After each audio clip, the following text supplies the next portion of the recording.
После того, как в Турции девушка выходит замуж, самое первое, что от нее ожидается, это произвести на свет ребенка.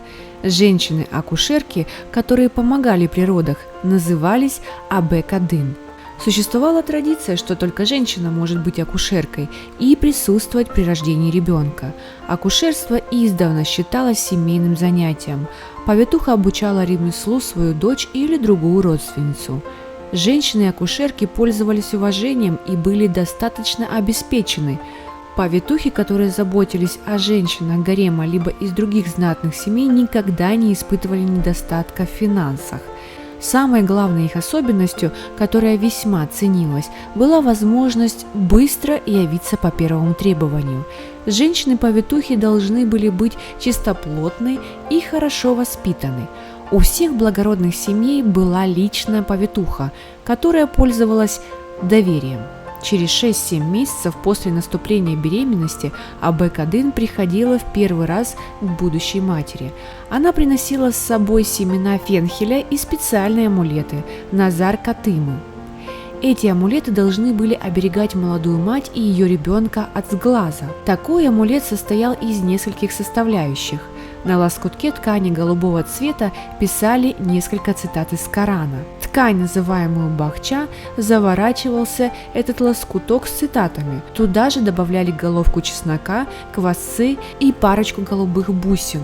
Во время изготовления этого амулета необходимо было произнести бисмиллях. Потом к этому свертку добавляли небольшую сумку с Кораном.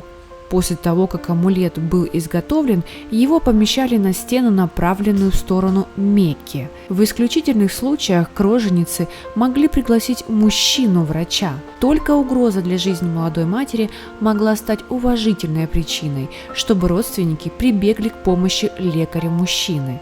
Хотя в таком случае лекарь мало чем мог помочь, ведь он не мог ни осмотреть женщину, ни дотронуться до нее. Его помощь заключалась в советах, которые он мог дать на основании услышанной информации. Сам мужчина находился в комнате, отгороженной специальной ширмой. При наступлении беременности женщины османов старались придерживать нескольких правил. У османов существовал обычай, что первый ребенок в семье должен родиться мальчик. Если же первая рождается девочка, то женщина получала на порядок меньше привилегий и уважения. Поэтому беременные турчанки старались употреблять в пищу больше фруктов, сладких продуктов, яблок, винограда.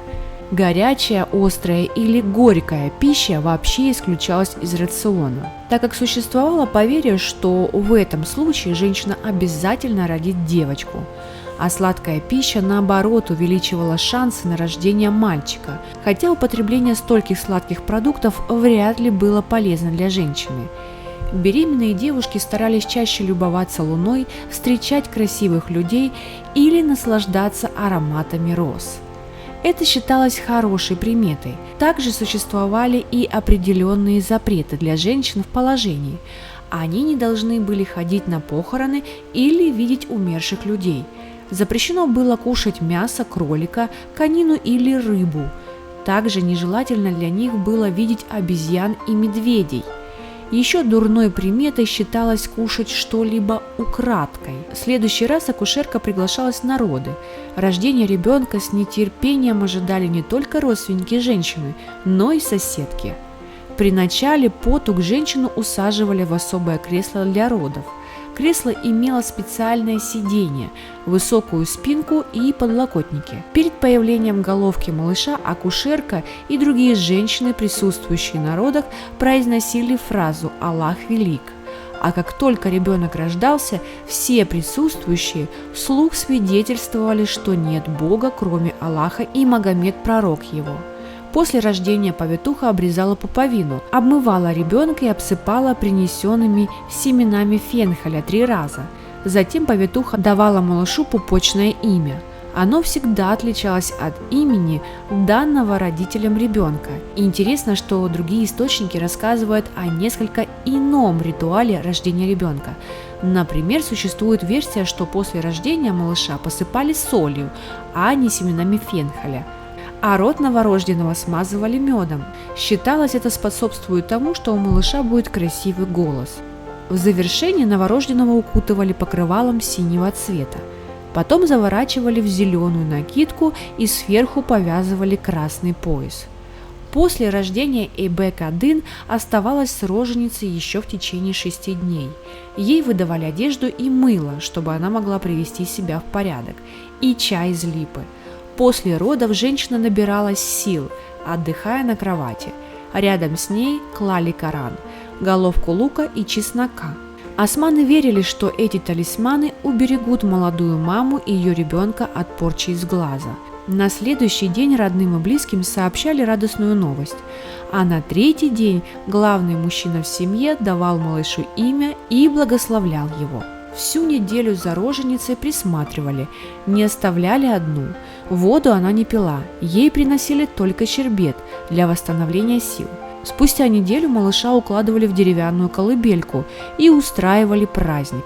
Гости преподносили матери и ребенку подарки, дарили сладости, талисманы, золото или ткани. Но ребенка посторонним людям не показывали. По завершению празднования акушерка проводила ритуал по очищению дома. Она окуривала помещение благовониями и сжигала в камине небольшие лоскутки ткани. Лоскутков должно было быть ровно то количество, сколько гостей присутствовало на празднике. Считалось, что если какой-либо из них горит ярче остальных, значит гости невольно принесли с собой порчу. Для изгнания зла в огонь нужно было бросить лоскут ткани из одежды подозреваемого и локон волос роженицы. Процедура очищения проводилась до момента, пока ребенок не зевнет. По истечению 40 дней молодую маму с ребенком и Эйбек-1 отводили в баню, где проводился обряд 40 хамамов.